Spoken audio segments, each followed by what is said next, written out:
Hi everyone, Kristy-Lee here. Welcome to episode number 24 of How to HR. How are you? I hope you're well and having a fabulous week. On this episode of How to HR, it is also the first day of a brand new financial year. Now, I don't know about some of you, but I found the month of June very busy. Lots of people trying to get things done before the new financial year commenced. So lots going on, and I know many of you are working on various projects with your team. Some of you have been recruiting. I know a lot of people have been tidying up contract arrangements, looking at compliance issues. And yes, this is a great time to do some of those tasks and things that you've had on your list, which does talk to today's episode as well. Before we dive into today's episode of How to HR, just a reminder, 1st of July means that our award increase has now taken effect for the bulk of awards, where the 2.5% increase applied from today's date or the first payroll period from today. So if you run payroll Monday to Friday, it'll be from next week. So if you have award-based employees who are paid award wages, you will need to increase them by 2.5%, with the exception of about 20 odd awards. We've got the retail award not increasing until September, and then there's about 20 awards that will not be increasing until November, largely in the industries which have been most hardly impacted by COVID. So we're talking airlines, air transport, events and hospitality, hair and beauty, gyms, racing, those kind of things. So you don't need to increase yet, but everyone else, so 80 odd awards, will increase today by 2.5%. So if you pay your staff award rates, please go ahead and check that. The Fair Work Act, or Fair Work Commission, I should say, have updated their pay calculator tool today, and I've been in some of the awards and they have been updated.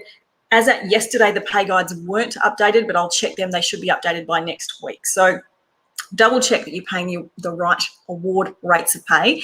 Now, also, if you have staff that are on individual flexibility agreements or annualised wage agreements where you're varying award conditions and meeting the Better Off Overall test, this is the time that you want to be double checking that you are still meeting that Better Off Overall test under your current conditions. Make sure nothing slipped below award conditions and don't leave yourself at risk of back payment claims.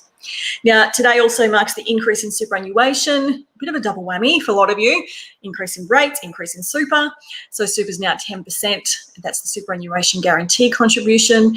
That's going to impact everyone, so anyone that pays super. So that's going up from today as well. So just double check you've got all your compliance in place there and you've put through all those changes as you need to.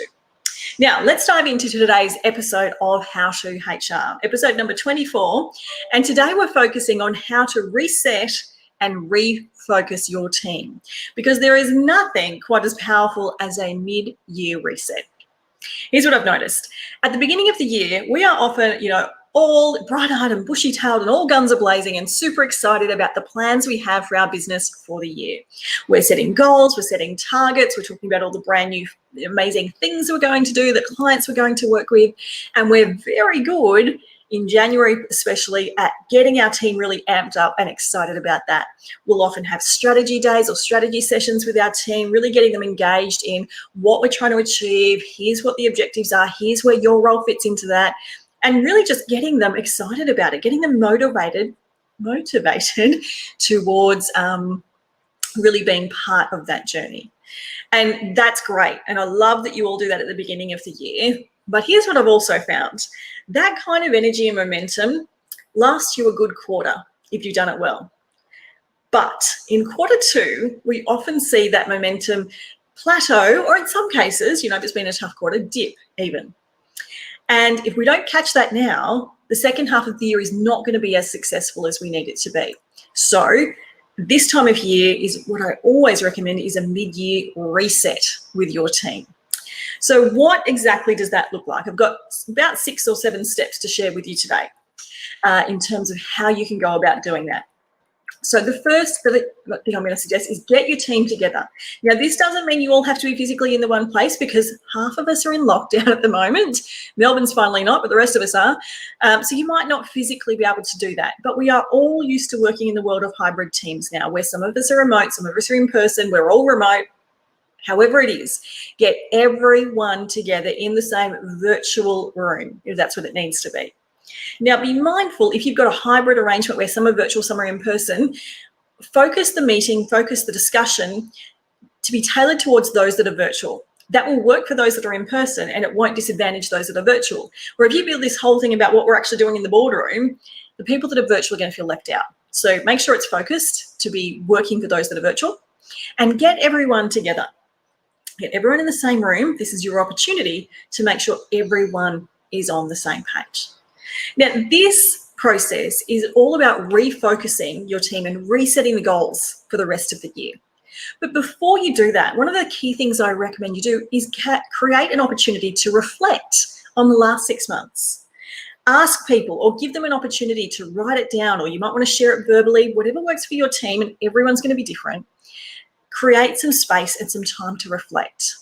What did we do well in the last 6 months? What were some of the wins, the unexpected wins, the achievements? What didn't go so well? What went off the rails? What didn't go to plan? Get it all out and brain dump on a reflection. It's going to really give each and every member of your team an opportunity to find at least something that they've done well in the last 6 months, and also reflect on what's happened that perhaps wasn't done well, because when we go to reset and refocus, they're going to have that at front of mind. Or perhaps they need to just move on from that, and you need to help them unpack that and move on because it's holding them back. But create an opportunity for everyone to reflect as a team and individually. Great to do it both. And you might just want to create time and space for everyone to take some notes down for themselves, not to share it. And you might also want to create some space for people to share what they feel comfortable sharing, or for everyone to share something as part of that process. So get everyone together, create some time and some space to reflect on the 6 months that has been. What's been great, what's worked, what hasn't, what have they learnt? There's always a learning opportunity in everything that we do. Also, at this time, this is a fabulous time for you to actively show some gratitude to your team. I'm trying to think, in a Clubhouse discussion yesterday with Juliet Robinson, who many of you know, and we were talking about listening skills and leadership and all of the leadership stuff. And she shared a story, and I'm just trying to think whether it's her or one of the other speakers, but where a team shared with their leader that this leader was very vocal every time they had something positive, negative to say, that they used lots of words, largely to try and soften the blow and do those kind of things. But when they had something positive to say, they used very few words, which also lowered the impact of that positive feedback. We can sometimes be very good at letting someone know or letting our team know when they're doing something wrong, but we often forget to tell them when they're doing a great job. Now, I know some of you might be thinking, Kristy, for the love of God, do I have to thank them just for getting their job done? No, but there must be something that you're particularly grateful for the last 6 months. Perhaps they have been the person that's kept the team in a great mood for the last 6 months. It might not even be to do with their performance.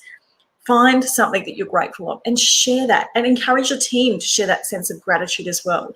It's going to really set the tone for the next part of the meeting, and it's going to create a whole new kind of positive framework around it. And it's also going to remind you what you are grateful of from your team.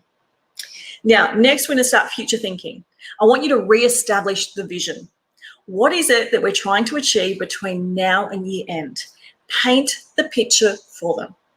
When we get to the end of December, when we get to our Christmas break, success is going to look like, and paint the picture. This is what we want to have achieved. Whether it's tangible objectives, a picture being painted, the number of clients' lives you've impacted, whatever that is for you, repaint that picture of that vision. It might be the exact same vision that you painted at the beginning of the year and you're just refreshing and reminding them. Or maybe the goalposts have changed. Maybe the vision has changed. Could be because of any reason, it doesn't matter. Repaint that picture of the vision. Now you've gone big picture and set that, break it down. Now you want to set goals and milestones. So for us to be able to get to that vision, what are the specific goals and objectives that we're going to need to achieve individually, as a team, and as a business? And what are the milestones that are going to tell us we are on the way to achieving those goals and objectives? Sometimes when we're setting objectives for our team, they are big, big objectives that are going to take 3 and 6 months to achieve.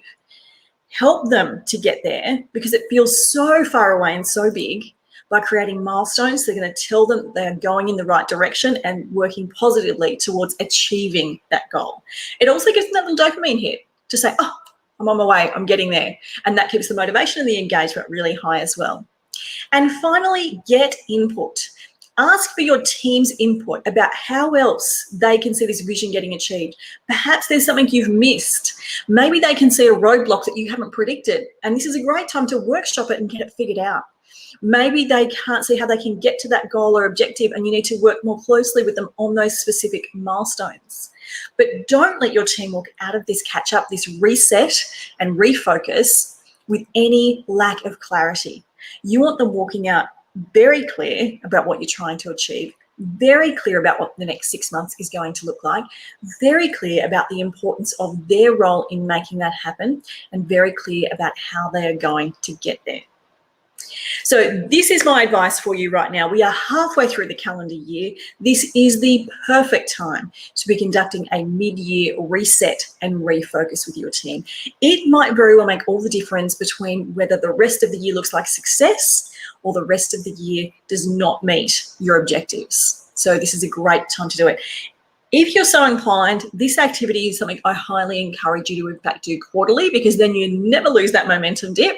But if you haven't done a reset like this since the beginning of the year, now is the perfect time. You're often doing all these things, tidying up the financials, doing all that year-end stuff for the financial year. Take the opportunity to also do this with your team. You will not regret it. That is it for this week's episode of How to HR. Hope that's been beneficial for you and given you some insight into how you conduct a mid-year reset with your team. Now, as always, if you have any topics that you would like me to discuss here inside How to HR, it's our weekly live video series each and every Thursday. Simply pop a comment under this video. Let me know what you'd like me to chat about, and I will make sure it is scheduled for an upcoming How to HR. That's it for me for today. I'll be back next week for our How to HR series. In the meantime, have a fabulous week, and I can't wait to see you all next week. Take care.